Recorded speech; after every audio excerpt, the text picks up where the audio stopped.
I recently watched the Peter Jackson Lord of the Rings trilogy for the first time. It was a long time coming for sure, but now that I've finally experienced them, I can safely say that this is an incredible trilogy of films that gets better with each entry. And that gave me a thought. Return of the King is a really damn good film. Actually, I watched this one years ago for a high school class and I liked it a lot back then. And yet, I still like Fellowship of the Ring better. Why is it that with most film trilogies, the third is never seen as the best one? I mean, maybe I just haven't seen enough movies, but usually it's either the first or second in a trilogy that's everyone's favorite.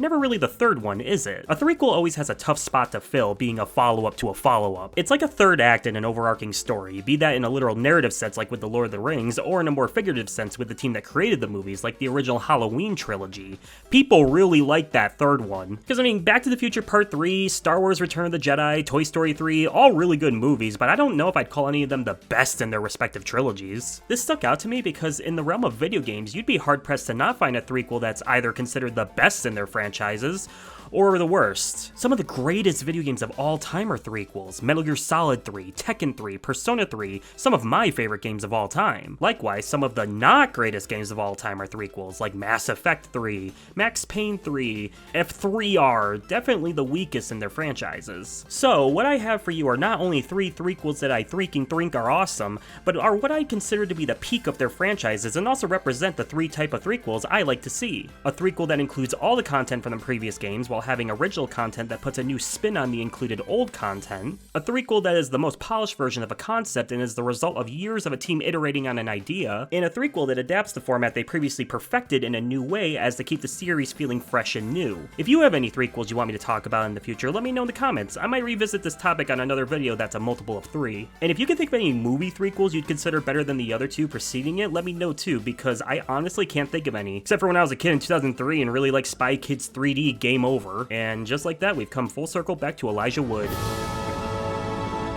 Cake. Crazytaxi 3.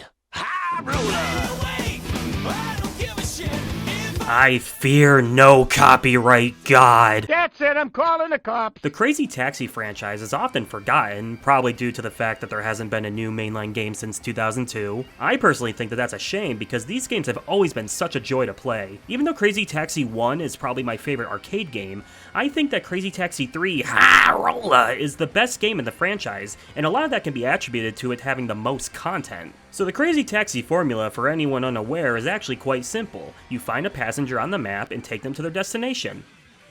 Okay, yeah, the taxi part doesn't sound too crazy, but what makes it crazy is that you drive like if Sonic was a taxi and the rings were people. The controls might feel a little odd at first, but once you get the tricks down, you'll be charging down the road and slipping past cars like OJ. One thing about the previous Crazy Taxi games that I took issue with was the special maneuvers you could perform, which are the Crazy Dash and the Crazy Drift. 2 introduced the Crazy Hop, but you just press a button to do that one. Both the Dash and the Drift are performed by switching to reverse and then back to drive quickly. However, if you just do that and have the stick tilted left or right, you'll drift. But if you press the gas button after you switch to drive, you'll dash. My issue was that in 1 and 2, when you did these, you just kinda did them without any sort of feedback showing that you were performing the move. In 3, however, they added these flames to your tires every time you do a move, making it more obvious that you're actually dashing and drifting crazily in your taxi. I'd make a fart joke relating to the green flames, but honestly they do look really cool and heighten the gameplay's frantic nature. Only thing that would have made it cooler is if you were driving a white Ford Bronco. Even when you can somewhat reliably perform these moves, just like real life, you can never account for the traffic. And with the game's physics, sometimes you'll get screwed over just because someone had the gall to drive on the right side of the road. But that's where learning the game's 3 maps comes in handy. And along with the classic West Coast map from 1 and the Small Apple map from 2, we have an all-new map for 3, Glitter Oasis.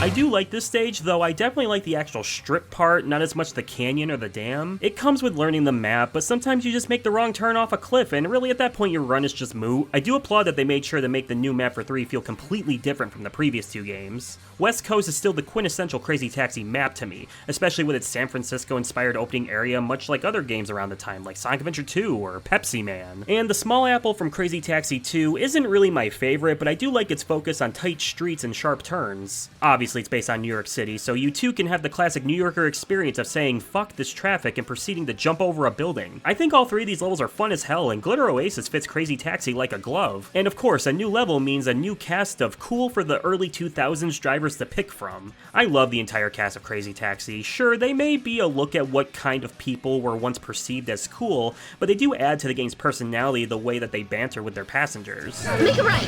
Shut up, you just sit down. Here we are, out. Depending on which level you pick will determine which set of drivers you can choose from. That is, unless you complete the final challenge in this game's mission mode, Crazy X. Which I gotta say, I was surprised at how fun a lot of these challenges were, but my god, the last two challenges where you have to hit every stop in Glitter Oasis and then the Small Apple were brutal to complete. Given that half the time it's more efficient to ignore the arrow to get to the next stop, really makes me wonder how anyone was able to complete this route without the help of the internet. But look at that, now I can be anyone on any stage. It's not really the most necessary unlock to enjoy the game, but now I can be Miss Venus whenever I want, so it's a win for me. There is one more thing Crazy Taxi 3 added that wasn't in the previous two games: rockabilly. Go ahead and pick a car and driver.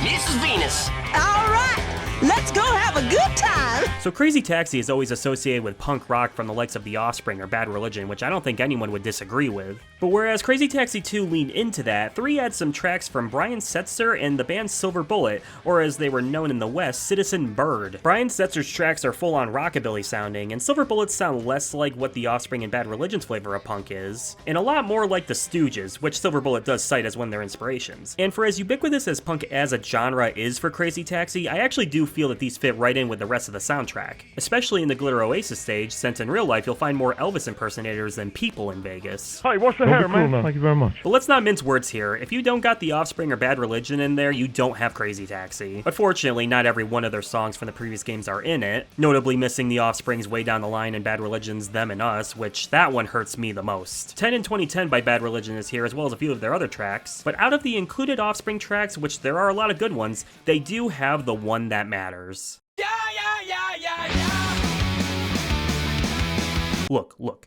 Super Mario World 1-1, the Pac-Man jingle, Superman My Goldfinger, All I Want by The Offspring, right? You feel me? Taking the iconic nature out of the conversation, this soundtrack is still just perfect for this gameplay. All music is fast-paced and energetic and fits in the contemporary settings. Imagine if it just wasn't. So while I was waiting for my Xbox copy of Crazy Taxi 3 to high roll in through the mail, I decided to dig up the PC port of the game. Since there's no official way to digitally purchase the game at the time of me making this video, I found the game online, very easily I might add, and when I started the game up, I noticed that the soundtrack sounded different. Here we go.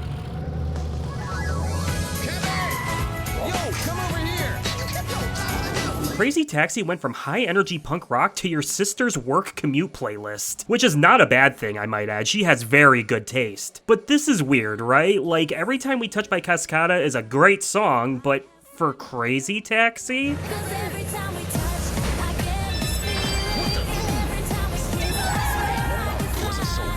Hell, I dug through the files and found Mr. Blue Sky by Electro Light Orchestra and Come On Eileen by Dexy's Midnight Runners. Sega, what happened? Was there some sort of copyright issue? Or did they want the game to reach a 30-year-old woman demographic? To be fair, the Crazy Taxi series hasn't catered to them yet. But wait, hold on. The credits of the game is listing legit punk songs and none of the pop tracks. What? After a bit of Googling, I found a thread on a website called insertcredit.com by user Arino4U, in which they basically describe having a similar experience to mine, and they determined that this was modded in by whoever cracked the game back in 2004. I'm personally of the belief that this was a practical joke they were playing on all of us, because there is no way they didn't see the juxtaposition here. And I mean, bravo to them. I legit thought this was some strange Paul marketing mandate to try to reach a wider audience. You can find mods that change the music and add controller support, but honestly, I almost want to say keep the bizarre music. It's like so unfitting to a point where it loops back to being awesome. It's like if Gex got added as a driver, I'd play it. Nice outfit. You must be brothers. Unfortunately, other than some re-releases of Crazy Taxi 1, all the series has been since 3 is a series of crappy mobile games. But in 2023, during the Game Awards show, Sega did this big announcement showing a bunch of franchises they were reviving, and we got a glimpse of a new Crazy Taxi game within that. And since then, all we found out is that it's gonna be a large-scale, open-world, massively multiplayer driving game. Can that style work for Crazy Taxi? Maybe. I'm sure I'll take a stab at it once it comes out, but I hope that Taxi Fortnite is just a mode you can play and not the major focus. Oh well, guess we'll wait and see how crazy that taxi will be. Until then, and maybe even after, I'm gonna stick to being a high roller, just like OJ. Hey, wait a second. OJ wasn't the one driving? What did he get arrested for? Oh... So, that's it. You're the crazy coolest cat I've ever seen. Can you get any better?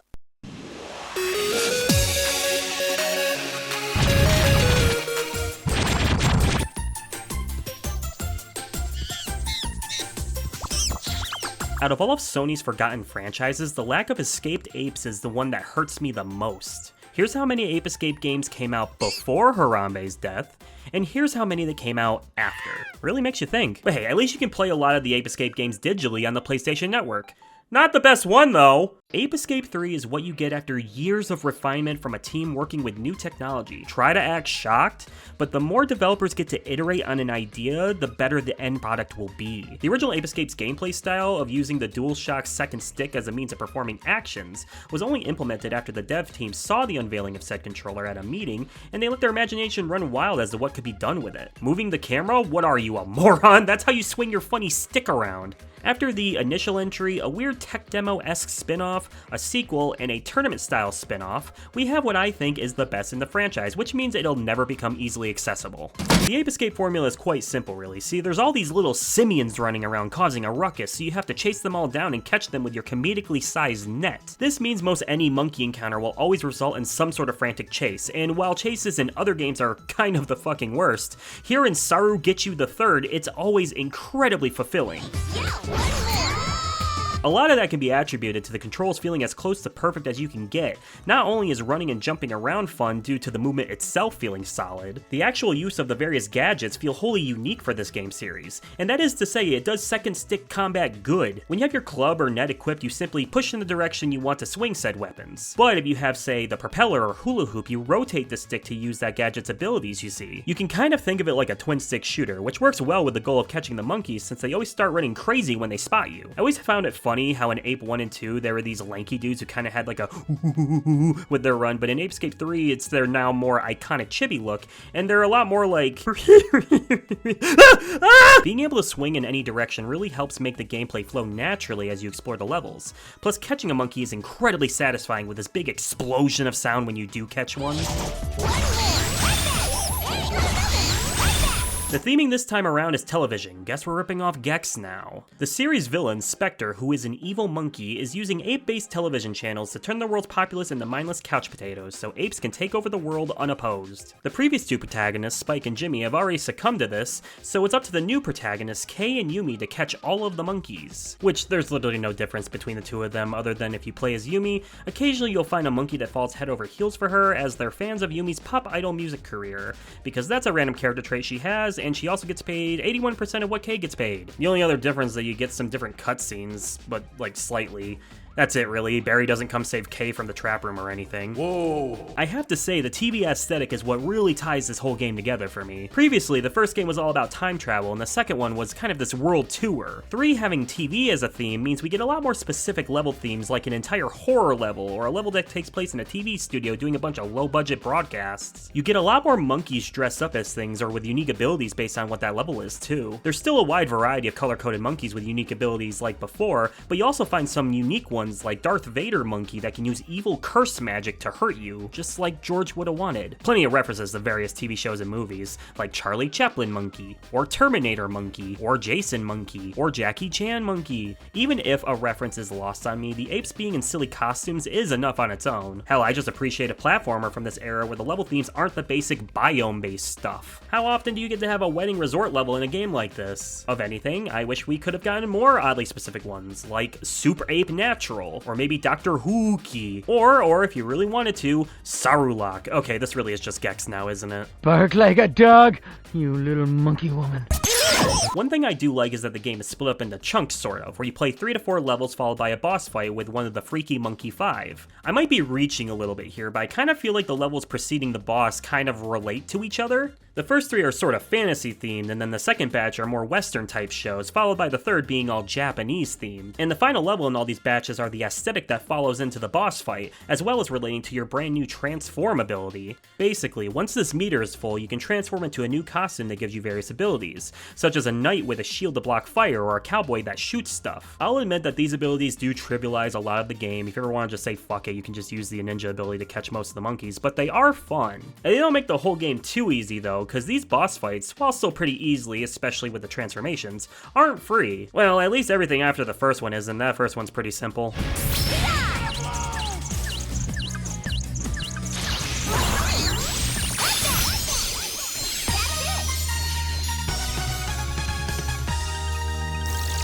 If you're from Europe and have played these games before, you might be a little confused as to why everyone sounds so American, or why I called Satoru and Sayaka Kei and Yumi earlier. Is Aki here? Huh?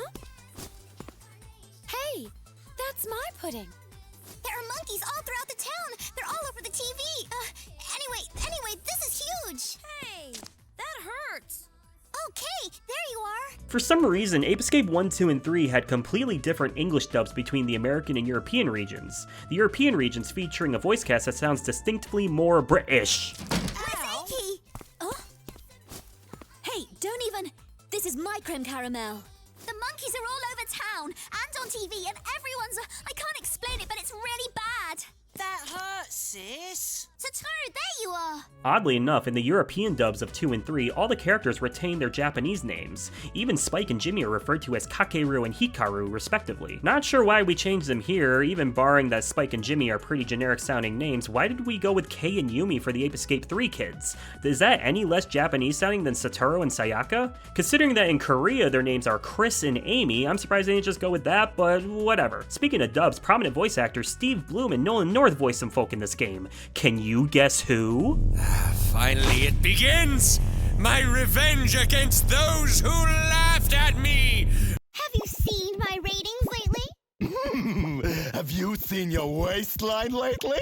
Check your ratings again after the paparazzi get a shot of that!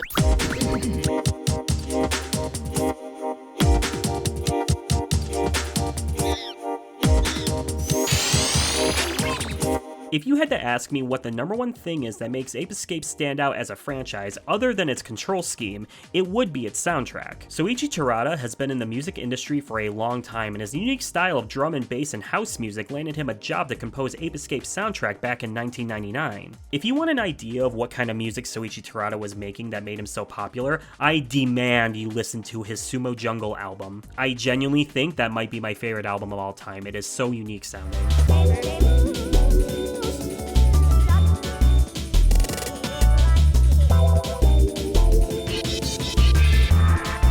He wouldn't compose for the series again until Ape Escape Pumped and Primed, and by that point his craft had gone from being a really cool and unique sound into literally some of the best music you can hear in any piece of media. Ape Escape 3, to me, is his best work in the series, and some of these tracks are some of my favorites in any video game.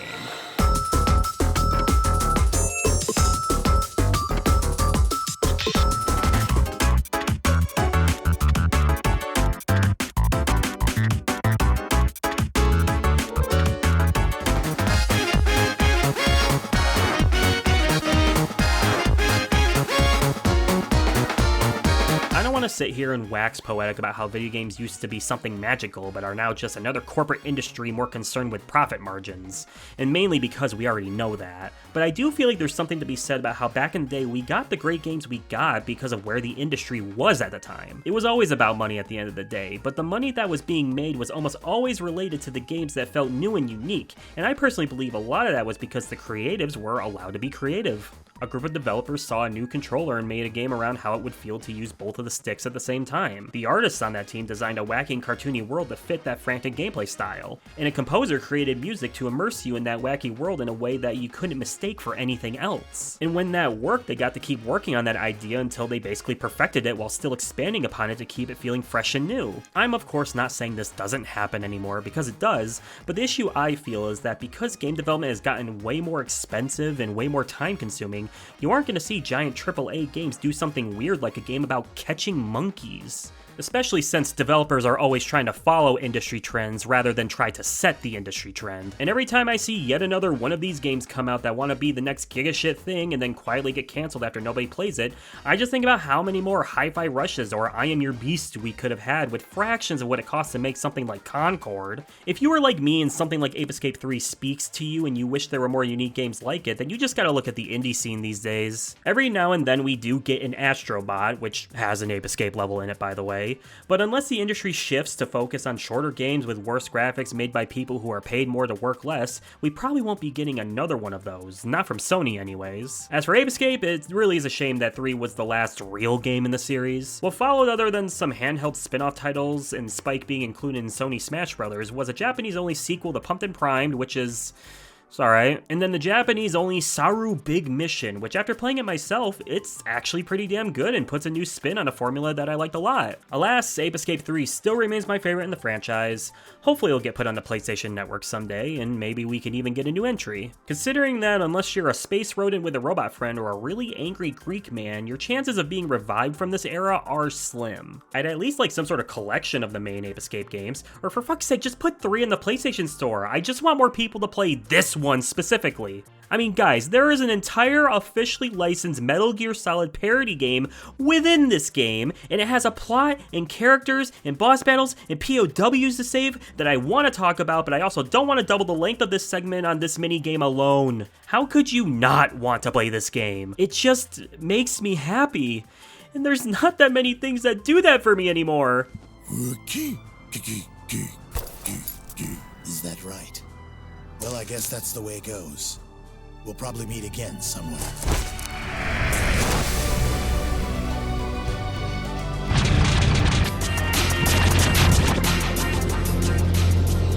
Oh, great, another snowboarding game. The snowboarding genre of games is sort of non-existent these days due to extreme sports not being as popular and nobody being able to afford luxury winter hobbies. But there was a time when you couldn't look at a game store without seeing at least a handful of them. Honestly, I do miss this genre. There have been a few in recent years, but none that really scratched that itch for me. And that's probably because way back in 2003, the snowboarding genre of video games had already peaked from what I think is the greatest snowboarding game ever made, SSX3.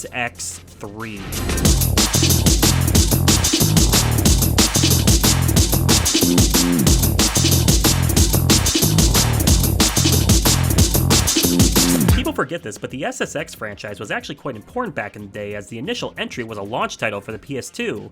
That entry is fine, but its sequel, SSX Tricky, is where the series really took off for people that remember it, since it's literally just a better version of the first game. So when SSX 3 came along, the thought process was to present the gameplay format in a new and interesting way. The SSX formula is fairly simple, since it's a downhill racing game that focuses on nice weighty momentum that leads to huge jumps where you can flip around like a particle accelerator. Your only real goals are to win gold in each race and win gold in each trick competition. The only difference between your actual progression in Tricky and 3 is that in 3 you earn money and buy gear, whereas in Tricky you just simply get to increase your stats once you win a competition. What makes 3 different from Tricky is that instead of what are probably some of the most stylish menus at this point in time, you get a really boring menu in 3, but the actual format of going between each comp is through this mountain. See, when you start a career mode, you select one of a handful of character archetypes like Elise the hot girl, or Simon the crazy guy, or Mac who watched 8 Mile too many times. Then you're presented with the first of 3 peaks, where you move through this mini course where you can see signs that lead you to different courses and areas on the mountain. So when you see a sign that points one way to a race and the other to a slope style, you just literally go in the direction and you get to the course. What adds to this is DJ Atomica,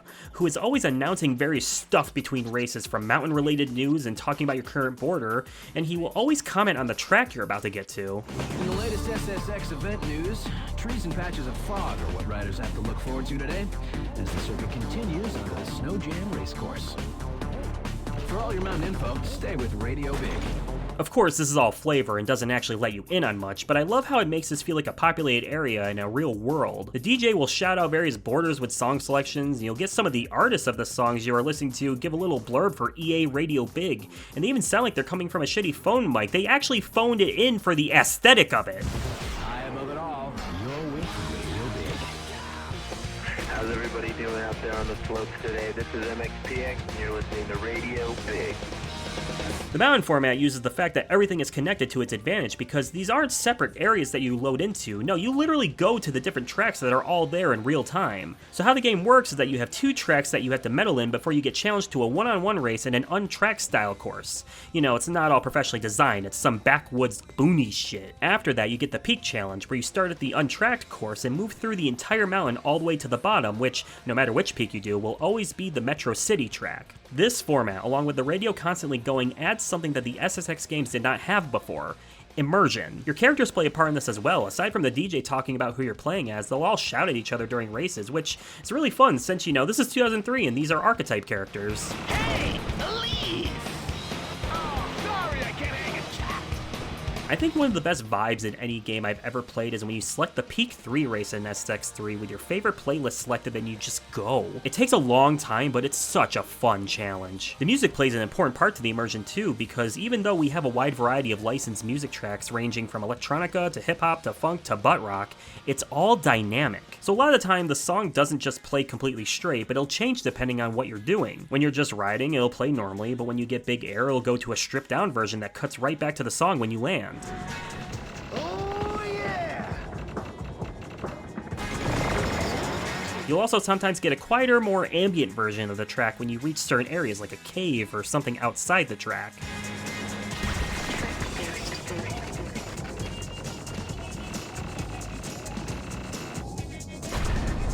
And of course, it'll always play the climax of the song when you're at the final stretch. I won't pretend like it's perfect because sometimes the songs just kind of cut itself off for no reason. It's not like it completely ruins it though. It helps that this soundtrack absolutely fucks. Some of my favorites are Play It Loud by MXPX, Jerk It Out by Caesars, Do Your Thing Jack's Club remix, Moss by Kinky, and above all else, my favorite is the Utah Saints remix of Deep End by Swollen Members. Deep End by Swollen Members is probably one of my favorite songs of all time, as someone who also loves working late at night like I am right now. The Utah Saints remix of it, though, adds such a different vibe to it. The original track makes you feel like you're a hidden genius, but the remix makes you feel like you're showing off, especially in the context of snowboarding in a competition in front of an entire crowd. So this song is the theme of not only am I the best, I'm gonna make you look like the worst by comparison.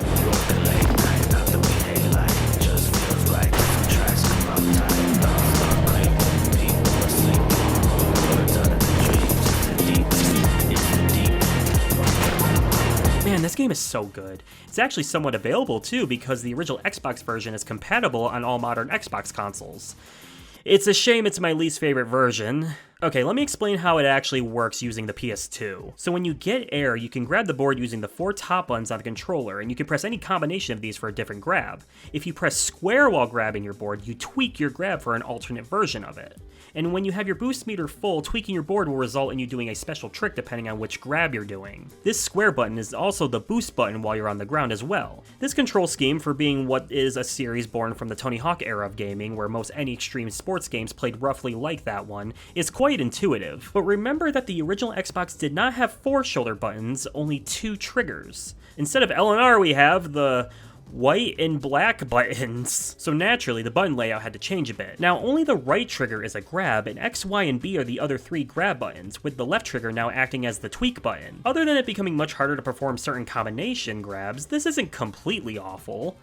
However, X is still the boost button while on the ground. They did this because while you're on the ground, the 2 triggers allow you to punch in either of those directions. Where this becomes an issue is when you are, say, on a bumpy patch of a course and want to boost when you hit the ground. Most of the time that's fine, but more than occasionally you'll press the X button with the intent to boost, but you'll launch off the ground slightly, causing a grab which, since you most likely will not have enough time to recover, will result in a crash. It's not like this ruins the game, and actually this is the way I have most played SSX3, so I'm used to it, but it's far less natural feeling compared to the PS2 version, which is where the series originated. I'm sure the GameCube port's probably structured similar to the Xbox, but that button layout being as different as it is would probably make it feel more natural on that controller. Again, the Xbox version is the only one available on modern hardware, so if you got an Xbox, you can get this game. But like, it's a game from 2003, I think if you don't have an Xbox, you can still find a way to play it. The SSX franchise only got worse from here, with 3 more weak-ass entries. Well, 2012's SSX apparently is okay, but really the series peaked at 3 and did not recover. I don't know if the series could come back, really. I think if maybe we got a wide release of a dual collection featuring both SSX Tricky and SSX3, that would be cool, but I also don't know how much interest people have in the snowboarding genre these days. Something all three of these games have in common is that they are definitely products of their time. All of them are good today, but without being pushed by large companies, chances are the only people who will want them are people who already like them. At least Crazy Taxi is getting a new entry that isn't a shitty mobile app, and apeescape did have that level in Astrobot. This shows that there may be some sort of potential for these franchises, but SSX has been gone for over a decade. As much as I love it, I don't know if there's any financial incentive to do a new entry. There have been some more snowboarding games since SSX last entry, but none of them hit the heights that this series did. But that's why I made this video. I want to remind people about old game franchises that were all unique and interesting and apparently peaked at 3. It's kind of funny, I tried to talk to a lot of people about these games while working on this video. People my age, people I've known for years, people with similar interests as me, friends I have online, my literal fucking wife, and almost none of them ever played any of these 3 games. Hell, a lot of the younger crowd hadn't even heard of SSX. That fueled me to make this video. I want you, yes you freaking cutie, to be interested enough to play at least one of these games, and hopefully that's Apeescape 3. Because nothing brings me more joy than hearing someone enjoyed a piece of media that I recommended to them. I don't think any of these games are life-changing, but they're definitely all cool and fun. Cause look, maybe things aren't cool and fun right now, both when I'm making this video and whenever you're watching it. These games right here though, these are cool and fun, and you should play them because they will make you feel cool and fun. That doesn't make sense, does it?